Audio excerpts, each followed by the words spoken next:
The average person who goes to school has no idea why humanity exists. He has no idea concerning a spiritual factor in material existence. He has no general comprehension of the rules of life as these differ from the rules of social and political structures. He does not know where he came from, he does not know why he is here, and he has no idea where he's going. And on this compound ignorance, we offer degrees and make brilliant scholars of the people who have never answered any of those questions. It is one of these amazing things that we have created a great hierarchy of well-lettered ignorance.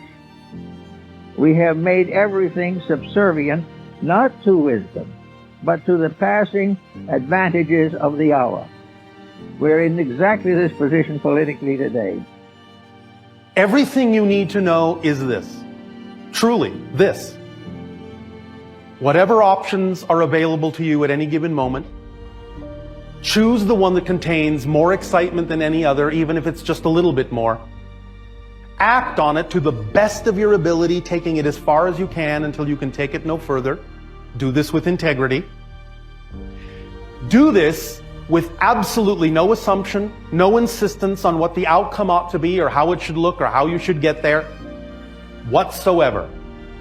When you do that three-part formula, act on your highest excitement to the best of your ability with no insistence on the outcome, you open up and activate the kit, the toolkit of excitement.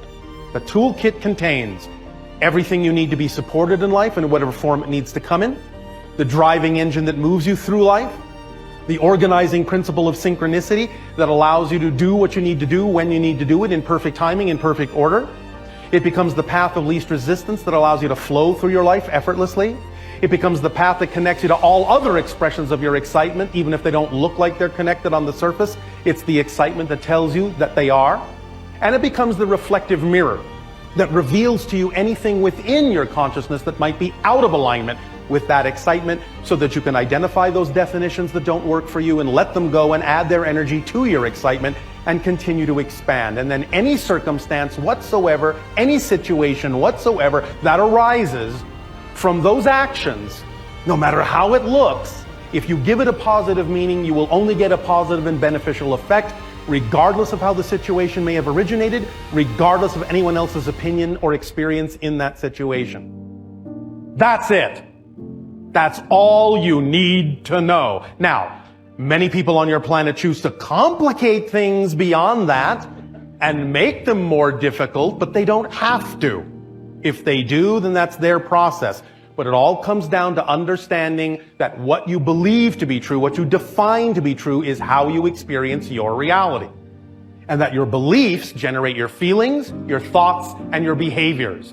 So anytime you have a behavior you don't prefer, a thought you don't prefer, a feeling you don't prefer, you can always trace it back down the line to something you must believe to be true that you're not aware of.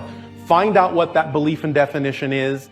When you identify it, if it's out of alignment with your true self, you will find that it will suddenly be nonsensical and illogical, and you'll drop it and let it go. If you don't drop it, if you still behave the same way, you haven't found the deeper belief yet. Keep digging. That's it. That's all you actually need to know. And one more thing. As you do this, as you move through life in this way, acting on your highest excitement, you will start living more in the present, living more in the moment. And because of that, you will know what you need to know when you need to know it. 3 magic steps to produce reality. First is imagination, which is so powerful it's almost real. Second is faith, which is so close to real it's unbelievable. Third is putting imagination and faith to work, muscle, action. That final word, action, is responsible for all reality. Intuition is your form of recognizing, I've just had a hit, I'm getting information. Here's what is true. You won't become clearly intuitive if you don't have the capacity or the courage to follow your small intuitive hits. If you can't follow that, you sure aren't going to get a big one. How do you know when it's truly intuition and not wishful thinking or not imagine. Yeah. Well, you know what? Because intuition makes you feel uncomfortable. Fantasy doesn't.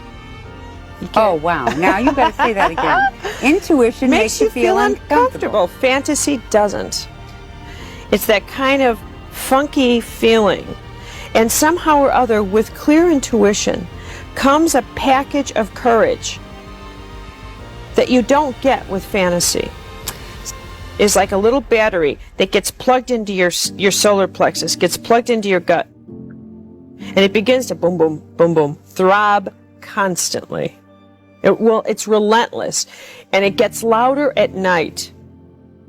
You can count on it. Intuition becomes absolutely obnoxious at night. All right?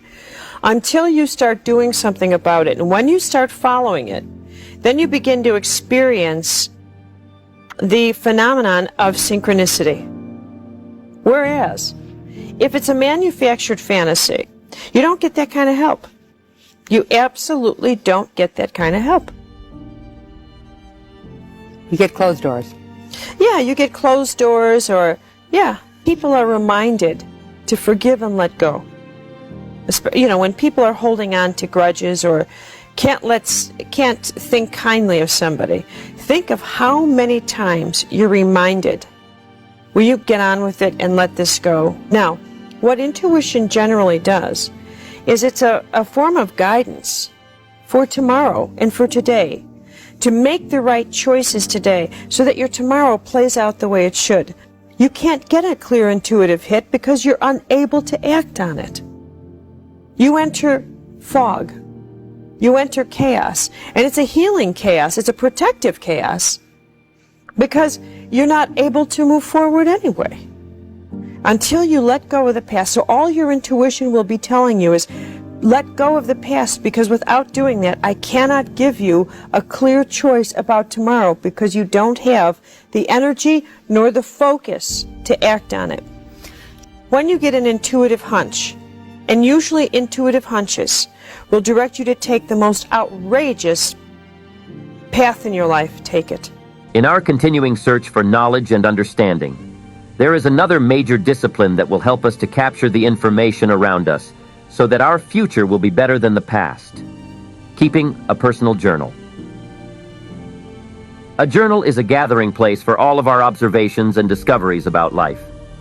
It is our own handwritten transcript, narrated in our own words, which captures the experiences, ideas, desires, and conclusions about the people and events that have touched our lives.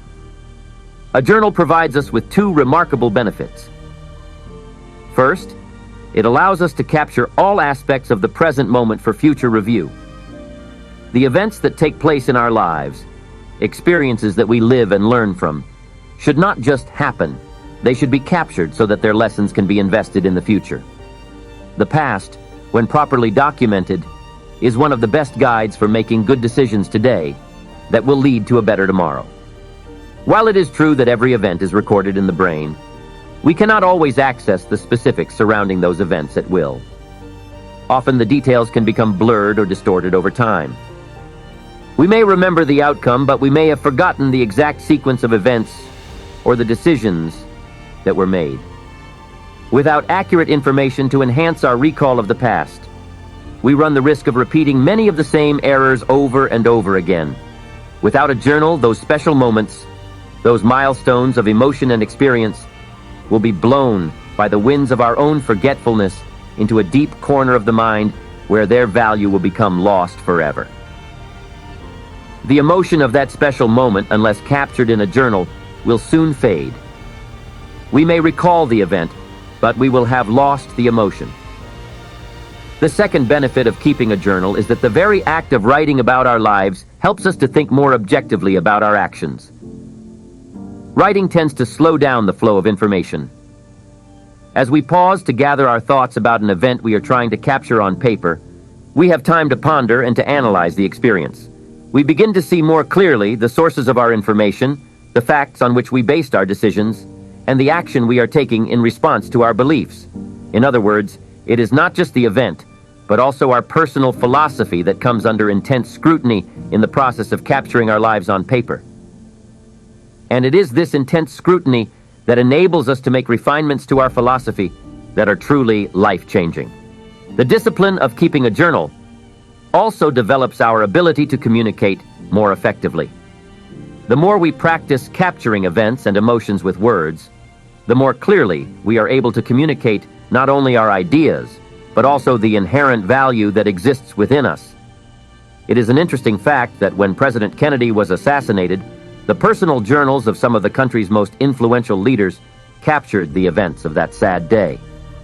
As Air Force One cut through the sky from Dallas to Washington bearing the body of the slain president, many sat in silence, recording in their journals their vivid recall of the tragedy. It was one of those rare events when history was recorded as it happened, not merely speculated on by historians in a distant era. That combination of written accounts later served as the basis for William Manchester's The Death of a President, one of the greatest historical documents ever written. Most men and women of accomplishment maintain and frequently review their personal journals. It is second nature to them. They seem to possess an inherent instinct that tells them that a life worth living is a life worth documenting. In fact, the process of making a deliberate and consistent habit of writing in journals may well be a major reason for their rise to above-average levels of achievement. It is the small disciplines that lead to great accomplishments. When average people give care and attention to important matters, their own growth into greatness merely awaits the passage of time. Both small disciplines and minor mistakes in judgment tend to accumulate, the former to our benefit, and the latter to our detriment. Neither success nor failure occurs in a single cataclysmic event. Both are the result of the accumulation of seemingly small and insignificant decisions, whose collective weight over the period of a lifetime presents the individual with his or her proportionate reward. The use or the neglect of journals is not indispensable to the achievement of success. But the use of a journal is an important piece of the life puzzle called philosophy. By neglecting the journal, the puzzle can never be truly complete.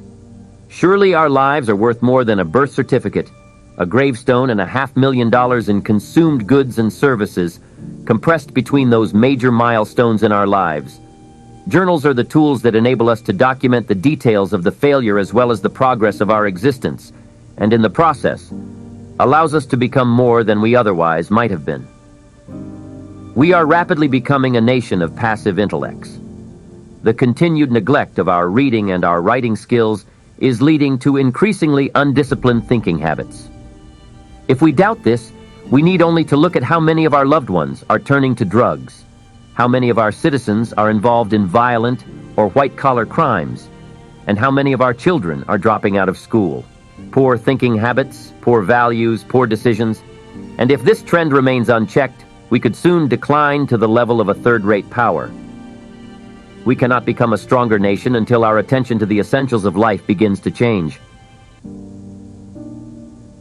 The ability to establish more competent leadership in our government, our schools, our churches, our businesses, and our communities lies in the emerging value of the individual. That is why each of us must make a commitment to develop our full human potential, one discipline at a time, one book at a time, and one small entry in our journal at a time. Only by our personal philosophy can we change not only our own lives, but also the lives of those around us.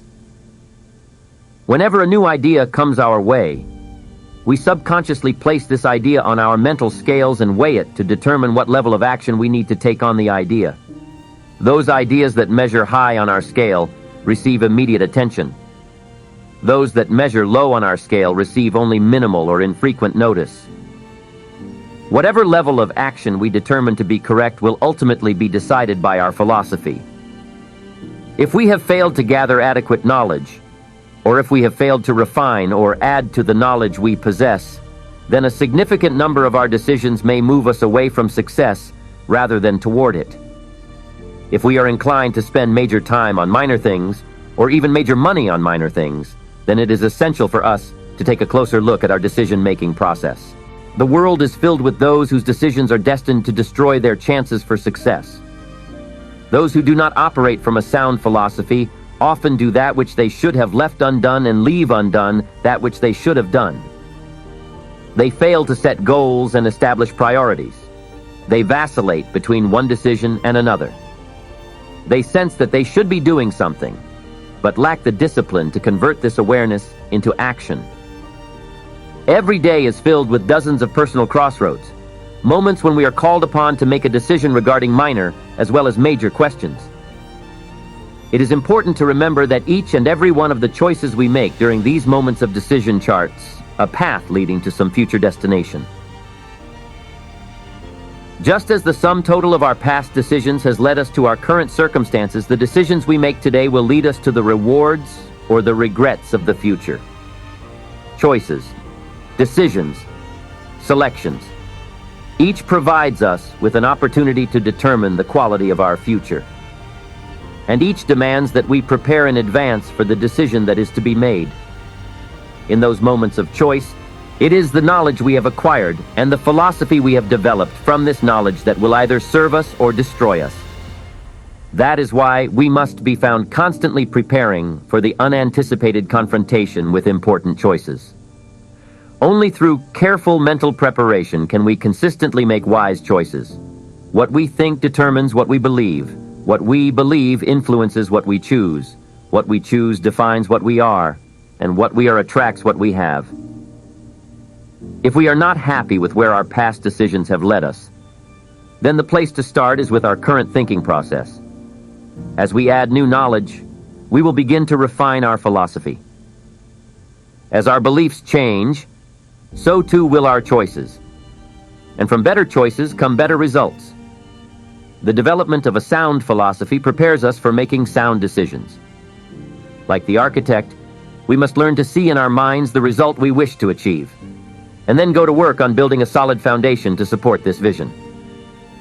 Once the vision is clearly defined and the foundation has been firmly established, then the choices required to complete the structure are easily and wisely made.